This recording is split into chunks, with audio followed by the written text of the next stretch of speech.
Welcome to the Texas Oil and Gas Podcast, the show dedicated to bring you the news from the oil patch deep in the heart of Texas, with your host, Ryan Ray and Josh Shelton.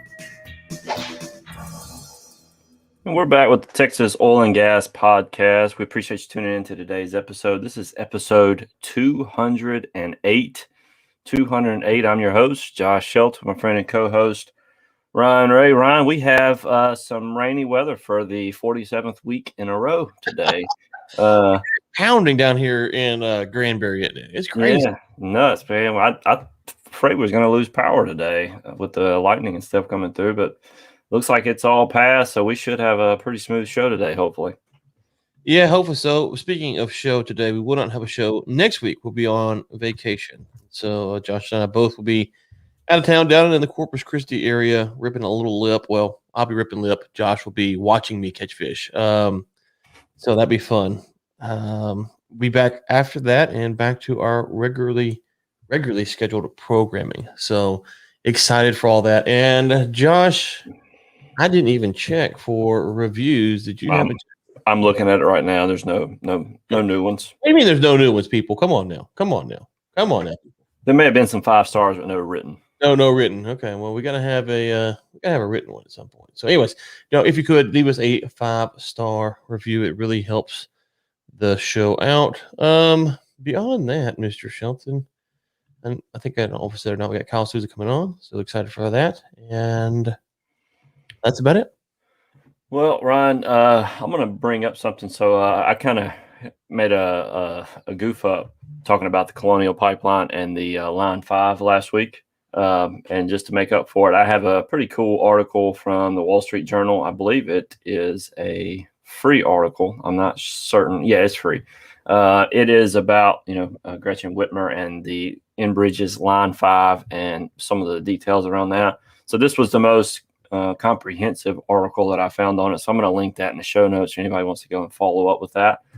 Ryan, on a better note, last year, I don't know if you remember North Face. We talked a lot about North Face. So they've been all over the news. If you go look on Twitter, oil and gas are one of the more trending stories. So oil and gas industry has been trolling North Face, with billboards, tweets, and all sorts of information that's coming out. And man, it's great, isn't it? It is great. So they've been putting stuff out, just saying that all the stuff that they use to make the jackets, to transport the jackets, all their clothing, the warehouses where the clothings are made are all relying on fossil fuels. And it's like it's funny seeing how I don't know if it's ignorant. I don't think it's ignorant, Ryan. I think it's I think they're playing to the media for benefits, really. Well, okay, yeah. So here's kind of always think about this stuff, right? Is that the higher up the food chain you go, the less ignorance I will allow for. The lower down the food chain you go, the more ignorance I will allow for. And so here's what I mean by that. There are probably things about certain industries that you and I have no idea that they're connected, right? So I don't know, the lumber industry, I'm making something up here, is probably tied in. Okay, Ben. Good to see Ben. Good to see you. Nice. Yeah, I see it for you. Yeah. Anyways, but there's probably stuff about the lumber industry that you and I don't know, right? So there's certain things, or I don't know. Insert industry here is probably connected in ways that we don't understand because we don't follow those industries. On some level, I am sympathetic to kind of the average man not knowing everything. The higher up the food chain you go, the more culpable you are. And so like the CEO of North Face, he obviously knows where their products are coming from, what they're buying, how they're mixing. Like he knows all this stuff. The factory worker may or may not know. And so my kind of read on it is that it's good for the industry to be kind of punching them in the face, letting them know this is what's going on here. You can continue to virtue signal. And I think the oil and gas industry really has to continue to do this. It's something that we've been doing for some time, and they have to continue to do it because not a lot of people know. A lot of people don't put on their jacket and go, oh, thank God for oil and gas.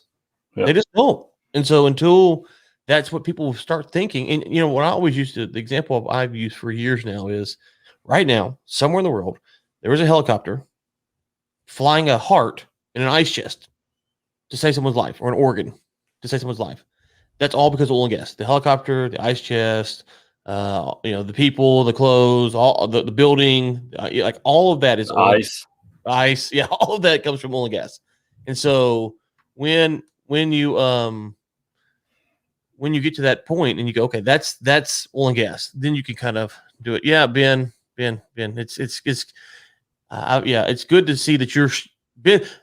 Okay, for those listening, Ben Samuels and I do a podcast in the morning. He is now taking my talking points, using them as his own, and then getting on to me for taking his air quotes talking points. So, yes, Ben, it's good to see that you have now come full circle. You've now taken my talking points and made them your own, and then accused me of stealing. It's a crafty it's a crafty tactic. So, anyways, but yeah, so I'm glad to see us punching him in the face. Yeah, so I mean, seeing the industry be treated like that on a lot of fronts, it's the move from the media to push a certain narrative makes people just completely ignore reality and just present themselves kind of a posture. It reminds me of the Koch brothers and some of the things that people do to try to get the approval of the media so they don't have to spend a lot of money actually making substantive change. You remember Ricky Gervais's his speech at the Oscars a little while back, which was just beautiful, by the way. Mm-hmm. He ended up going on there and talking about Apple and some of these companies that were woke and were have all these concerns for people, and yet they have kids working in sweatshops overseas. Right. And it's you guys really don't care about it. Y'all are just trying to find easy ways to get approval from the media so that you can make more money. And the frustration is that you spend all the time. So there's this crazy narrative out there. So you spend all your time making fun of the crazy narrative, and you don't actually get to talk about substantive policy issues or ways to improve the industry because you're having to start from morons. Hey, listen up. We're vital to your life. And so, I mean, you can't talk about, how to think about flaring or whatever the issue might be of the day because you're over here battling this nonsense. And so that's the real frustration is that you have to battle that. And so I saw Putin, I think it was this weekend, came out and said something to the effect of, the Europeans should buy Russian natural gas because it's cheaper than, it's cleaner than U.S. fracked gas. And so it's like, okay. So now the Russians are playing into this propaganda too. So whose side are you on now? Because are you on the Russian side? Or are you on the U.S. side? And so you get these things and it's so stupid. Instead of saying there's a lot of other ways to think about these issues. So yes, good to see North Face getting slapped around. Hopefully they will come to their senses. And they're welcome to come on this podcast anytime. We'll be nice to them. We'll ask them if they want to live the Amish lifestyle. That's always our starting question. Do you want to live the Amish lifestyle? If not, then you need to back up. Yeah, rethink the strategy.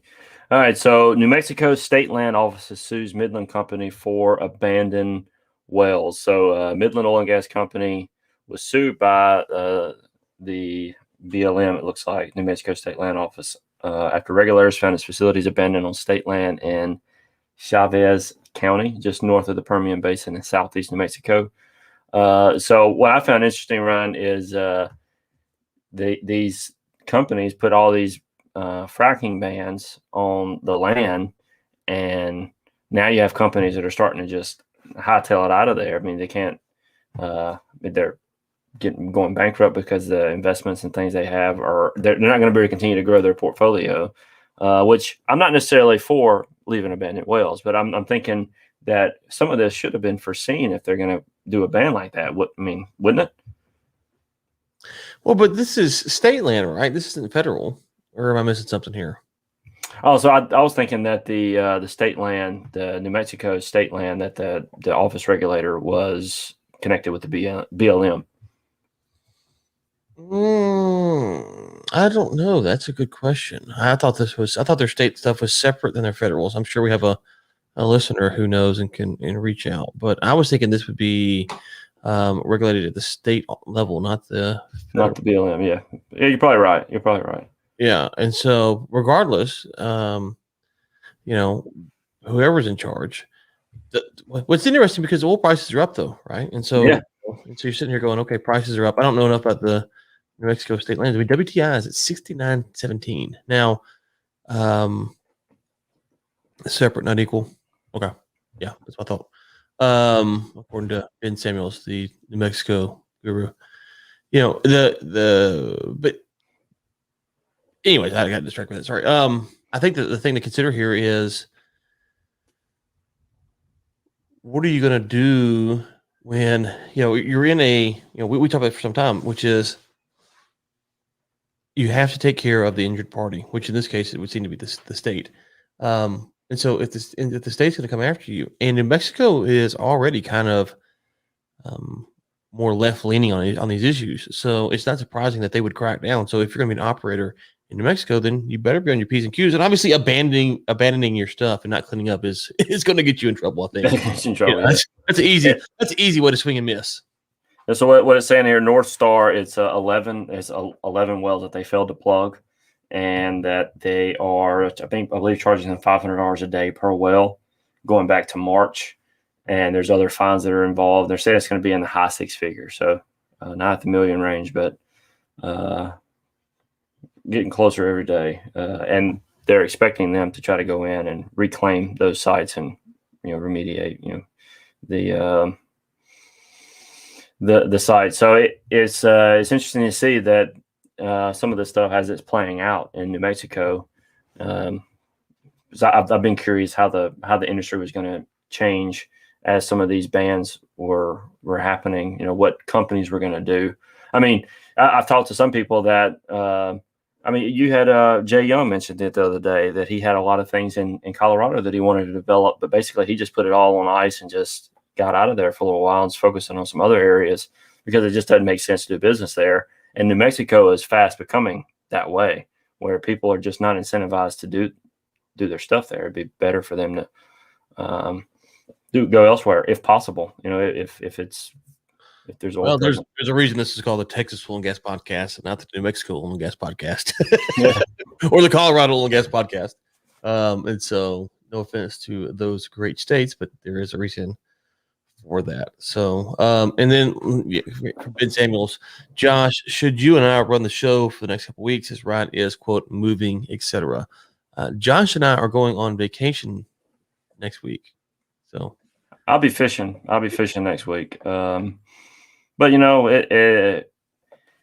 it probably would bring a little bit more profit margins to the show. Wow. Me and Ben started. Well, somebody's got to make up for the lack of fish you're going to catch next week. So. Oh boy.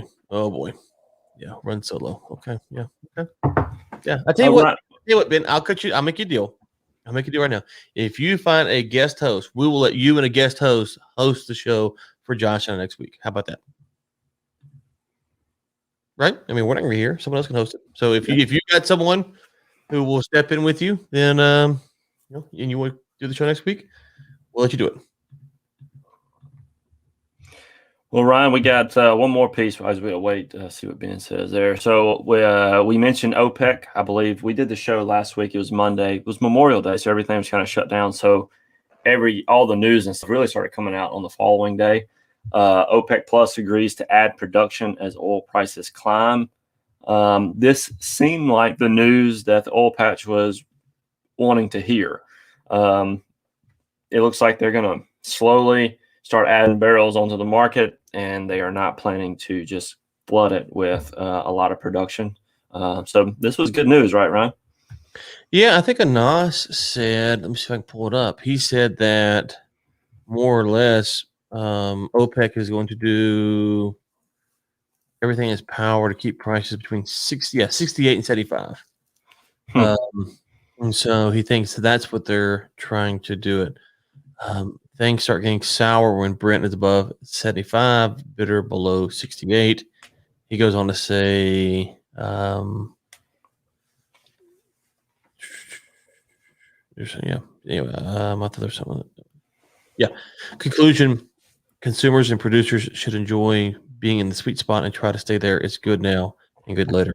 The only problem is as major macroeconomic variables change, the sweet spot changes. So for now, he's saying that is where he thinks the price is and will be, and will try to be held by the members of OPEC. So That's good news. That's good news. That's where we want it. I mean, I think that if we could hold it there for 2 straight years, that'd be beautiful. well, right. But the issue, I think, is when you go look at some of the economic data out of China, or what Big Warren says about the actual storage, it feels like there's more storage than that would justify the current price. But who knows, man? Who knows? So Nobody knows. We might have a COVID variant strain 2022 that just wreaks havoc again. So nobody knows, man. After last year, I think those end of year predictions are very presumptuous. We should not do those again. Did we not talk about last year? We're almost halfway through this year. Last year felt like it lasted like a decade. We are in June, almost mid-June, early June, first week of June. By the end of this week will be mid-June, basically. And God, it's crazy how fast life moves when you're not stuck at home, can't go anywhere. Yeah. Tell you what, I've certainly enjoyed it. We had going to be the GOAT 2022, be the GOAT. Yeah, I've enjoyed eating out at restaurants. I've enjoyed driving in my car. I've enjoyed not wearing masks. Heck, I've enjoyed being able to go to church, man. It was a rough year last year. Yeah, it was. It was. Yeah. And so, anyways, I think I don't think actually we'll have another shutdown. But with that being said, you have kind of this sweet spot of price, but you also have, we talked about what last week with Exxon, Chevron, Shell. There's a lot of things that are moving here that are in play, which is, how will these multinational oil companies, will they push for more regulation? Will they, reallocate their resources to different areas? And then you have something we haven't talked about is this global tax that's coming, according to the G7 members. And so they're going to set up some kind of global tax corporate rate. So I don't know. It is an interesting time to be alive, and our guest should be on any second now. Let's see if he hops on here in just a second. I got to go check into the global tax. I hadn't read anything on that.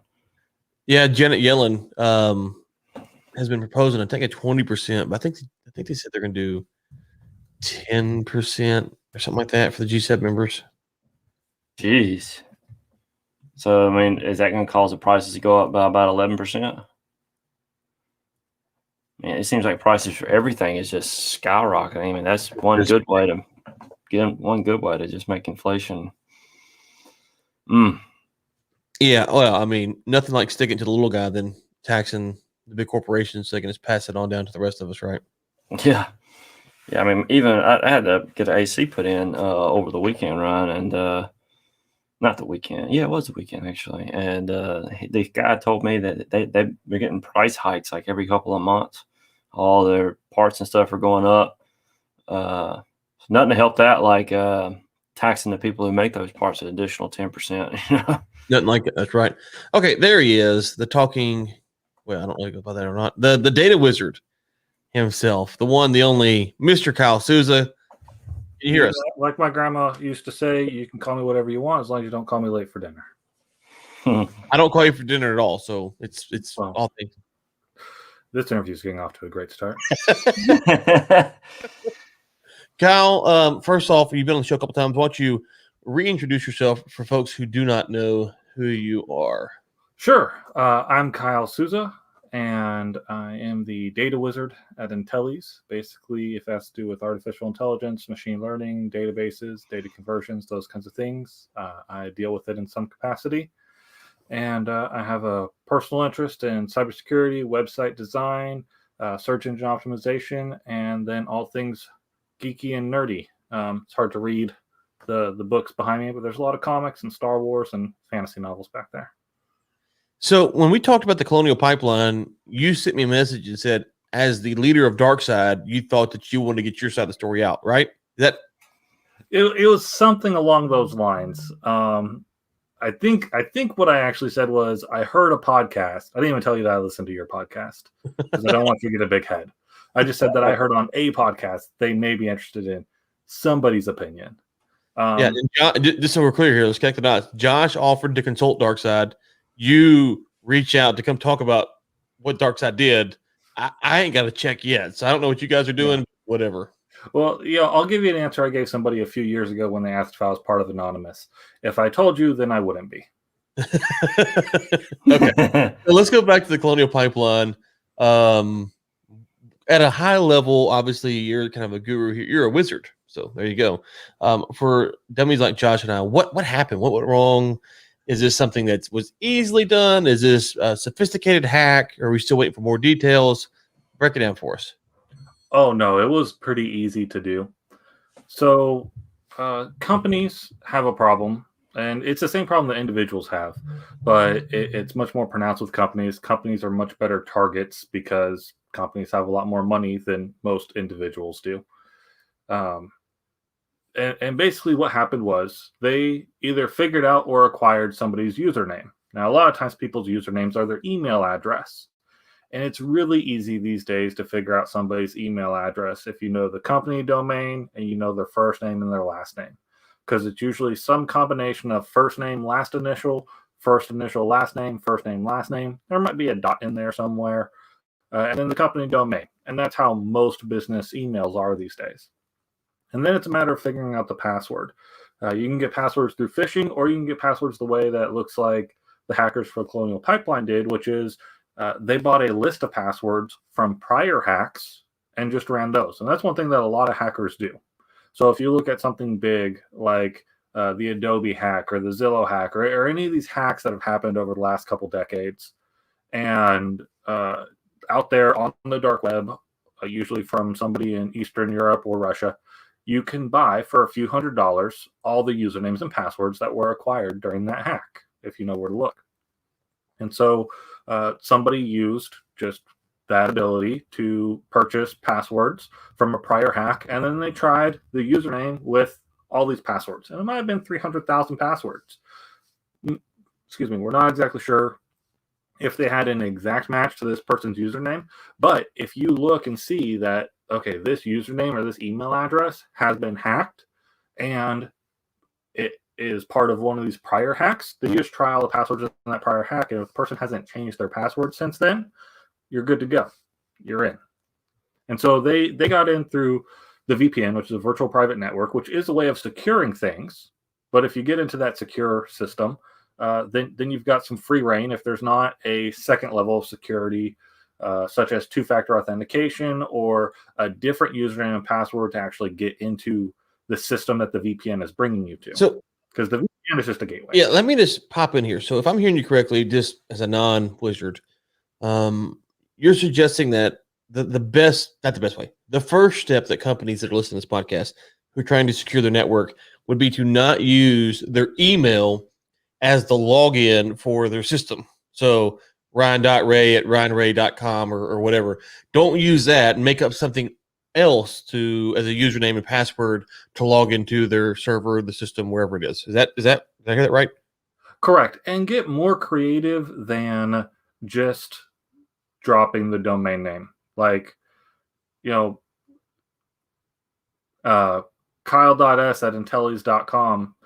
Great. I don't want to use my email address. I'm just going to use kyle.s. That's not different enough. And you wouldn't say, also, just tease this out here, it wouldn't be like if there's an employee number, you wouldn't use that either. It'd be something random that someone had to memorize, like, a random number generator or, some kind of random code. So it wouldn't be something that's attached to Ryan Ray or Kyle Souza that could be tracked down somewhere else. That would be best, and definitely not like a gamer tag or something else that could easily be looked up. Yeah, assign them something unique, such as a random number or a random string. Now, you also get into the issue of ease or freedom, right? Going back to V for Vendetta, we trade security for freedom. That's just something we do in all parts of life. And we do the same thing with technology. So you can lock things down pretty well with technology, but it makes it harder to use. And so having like a random string for a username and a different random string for your password is much more difficult than using your email address and the password you use on everything else. Because a lot of people use the same password or a variation of a password for as much as possible, which is only a bad thing if that password gets figured out. So if you go to haveibeenpwned.com, that's a website where you can type in your email address or you can type in your password and see if it is available on any of these hack lists. Oh, hold on. What was the website again? Haveibeenpwned.com. Okay. So my question would be is if you type it in, at that point, don't people like is that site is taking your email and your password and putting it on the list? So great question. They say they're not. And they appear to be reputable people. I will say that. I'm not going there. I'm not going there. So you go at your own risk. That sounds like that's like a recipe for disaster, which is to go there and then to figure out that you have a problem. So yeah, no, I completely understand, and I don't get anything from that site, so doesn't hurt me if you don't use it. But there are places out there. Your name in there. I'm gonna put your site in there. Oh, okay, that sounds great. I appreciate it. One thing that large companies should do is they should be proactive and they should get a gray hat hacker on staff, and they should start acquiring these hack lists themselves to measure against for their internal security. One thing I was talking to my mom about yesterday because she was asking me about passwords, and a complex 8-character string, that has a uppercase letter, a lowercase letter, a number, or a special character is easier to figure out than a 20-character string that's all lowercase. And so passphrases are better than passwords. And these stupid rules of requiring, special characters and things like that are wholly unnecessary. Length is better than complexity. Yeah, I agree with just that. A tip for people.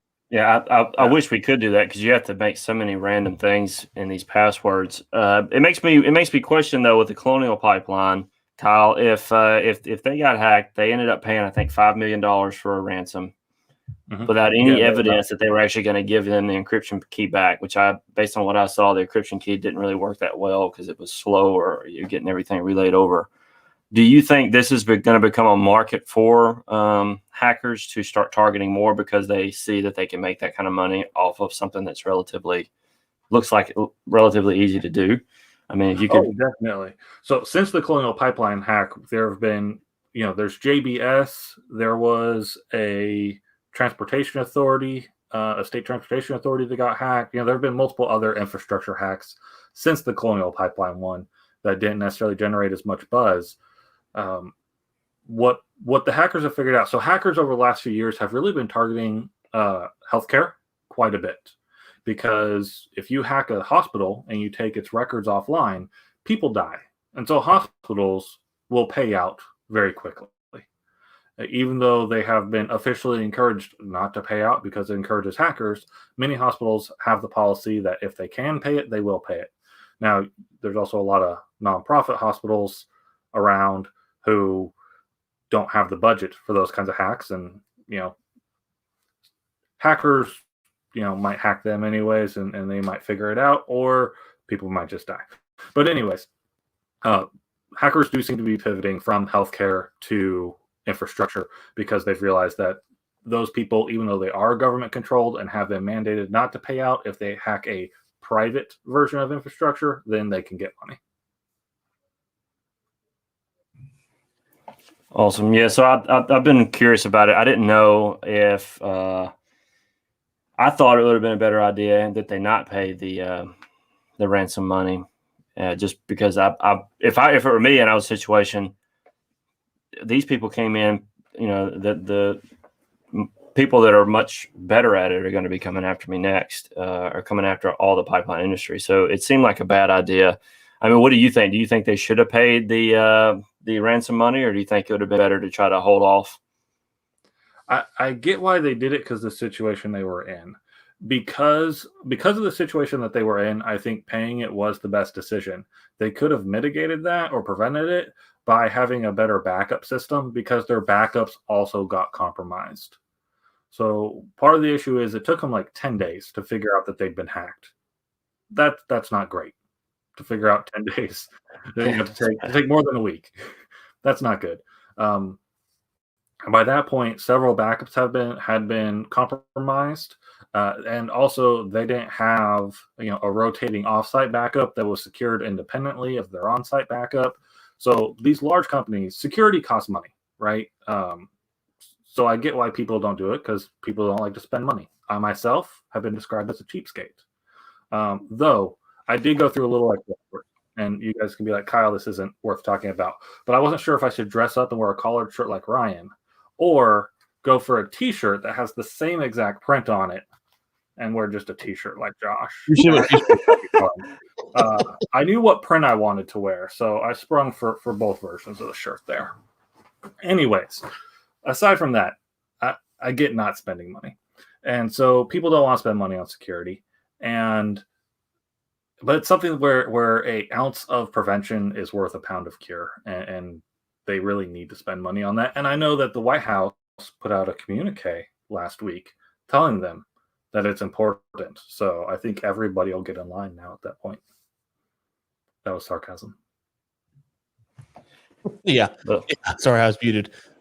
So let's go back to something you said a minute ago, which is, I didn't realize this. Are you saying that most hacks aren't hacks like we think of, like someone sitting there, they're like people just going and buying lists and just pounding the servers till they get the combinations right? Like I always thought it's hacks, some kind of sophisticated thing, but it's just matching passwords and usernames.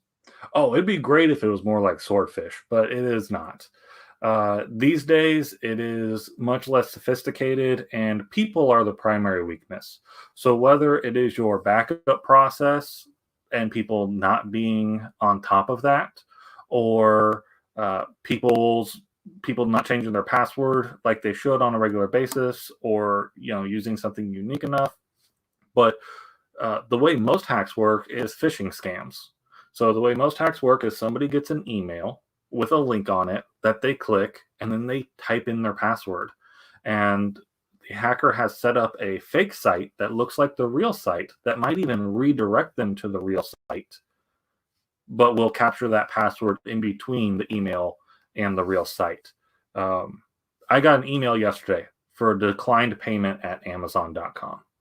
I did not click the link inside the email. I went to Amazon.com and looked at my order history to see if any of my payments had been declined. At any point that you can do that, so that's the best way to mitigate phishing, is don't click links in emails that will ask you to log in. Go to the domain, to the website, and then log in yourself. Even if it's a real email and looks legit, I still recommend that. But that's how most hacks happen, is people give their passwords to a bad person on accident. So let's talk about passwords. What about technology like the Bloomberg terminal? I think has like a thumbprint or fingerprint scanner. You see the retina scanner stuff. I don't know if that's how far along that stuff is, but is it something where we can move away from passwords into thumbprint scans or the face scans like on the iPhone? That technology seems to be pretty accessible for some companies. Can we move something like that would fix these problems that quickly, get away from passwords, or do those have their own problems that would make it worse? Because I'm just thinking through this. If you're sitting at your desk and you put your thumbprint on something, can you actually hack that from the outside because there's no thumbprint being put on the thing? I don't know. I'm just more curious. Would that fix some of these problems? Well, in theory, anything that's internet connected can be hacked remotely. So operational security like this is just a matter of being hard enough that the person wants to move on to the next company.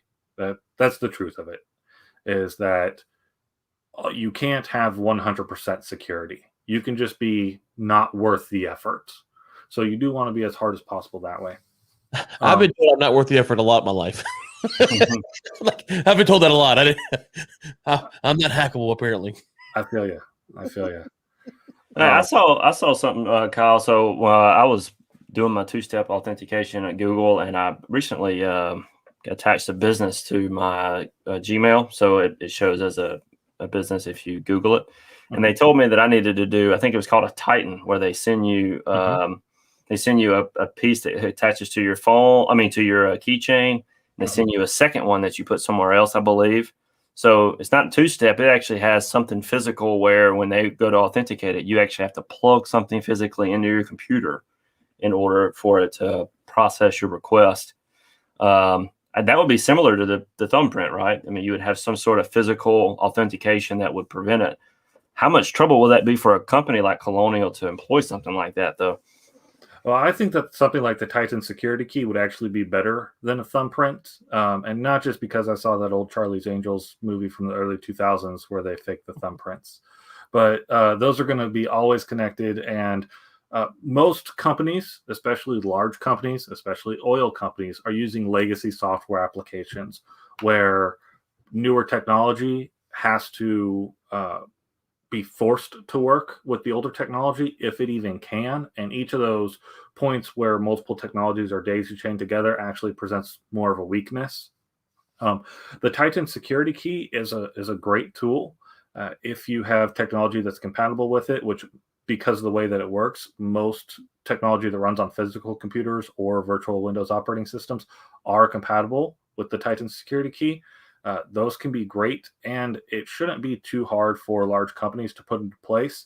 The problem that I've had that I've heard about with people with Titan security keys is when it comes to remote work, which has been mandatory for many people over the last year and a half. There are some challenges just because it does require physical presence, and you may not be everywhere that you need to log into. And so you have to have multiple options. So let's kind of recap here, and we'll wrap up with this. First off, step one is, at minimum, just make it slightly harder than your competition. Like, yes, if you're going to do anything, just make it so that if that means extending your password to 3 or y'all have to go read the have to go read the YouTube comments that are coming in on this thing. They're not appropriate for the show. That's funny. Anyways, sorry. Where was it? Oh, so just make it harder. So that means just extending or tripling the length of the password. Then do that. That would kind of be a step one, or giving some random generated number as a username. And there's progressions of levels, but that's kind of the basic thread, which is, don't follow what everyone else is saying, which is, the numbers and the asterisks and 8 letters, kind of just make it a little bit harder. And then beyond that, you would obviously need some more advanced stuff. But that's and educate your people. That's the biggest thing. Educate your people to not fall for phishing attempts, and so that they're aware of why they go through all the steps for security. Educating people is a big thing. That people are the weakest link in security, not just for rubber hose hacking, but for any kind of hacking. People are the weakest link, and educating them can be the cheapest solution. Okay. All right. Let's see here. One more comment here from Manchester United. Also, companies don't want to overwhelm with authentication too much. That would slow down productivity. Right. That's what I'm saying. We trade security for freedom, or we trade freedom for security. Right. Yeah. Okay. All right, Mr. Souza, where can people find you if they have more questions or want to talk offline? Sure. You can always email me for professional stuff, kyle.s@intellis.com. That's not my username anywhere. And then you can also find me on LinkedIn, or my personal blog is thetalkinggeek.com. And you know what? My cell phone number is 281-935-3663. Whoa. Yeah. Other people will call you now. I'm okay with that. I mean, you're going to be having more. Oh, gracious. All right. Give the number one more time for the people who want to talk to Mr. Souza. I trust your listeners. Well, that's dangerous. You don't know our listeners. You don't know our listeners. I wouldn't trust them. It's my number's 281-935-3663. But yeah, thetalkinggeek.com for personal stuff, and LinkedIn. LinkedIn's a great place to find me. Kyle, as good as always. Thank you, brother. Thank you. Have a good one. Thanks, Kyle. Bye, Josh. Bye. And let's see here, Mr. Shelton. I think that's it. Anything else from the roundup? Anything? Two things, Ryan. One, Civitas Resources to acquire oil and gas producer Crestone Resources. We'll link that in the show notes. And Ryan, as a good analogy, when we're out fishing next week, if shark tries to attack us, I think Sousa was saying, I don't have to outrun the shark. I just got to outrun you. Listen. I'm about to tell you right now, if a shark's coming of the people that are fishing, I will be. It depends on the size of the shark, right? If it's a big great white, I'm the target. Okay? There's no doubt about it. I'm a target. If it's a small shark, though, with a little mouth, the other members of the trip might be a more likely target. So it depends on the size of the shark in this one. With that being said, we will be off. I don't know if Ben's going to actually step in here and show up for work and co-host. We'll see, or host, guest host, whatever. But if he wants to, him and a co-host are welcome to do that. Other than that, we'll be back on, assuming I am moving, I think, as we said earlier in the show. So assuming I'm back, the internet's working at the new house and all this stuff, theoretically, in a perfect world, we should be back on the 21st. If you want to follow the fishing pictures, it'd be at Ryan Ray Sr. on Instagram. And until then, keep climbing.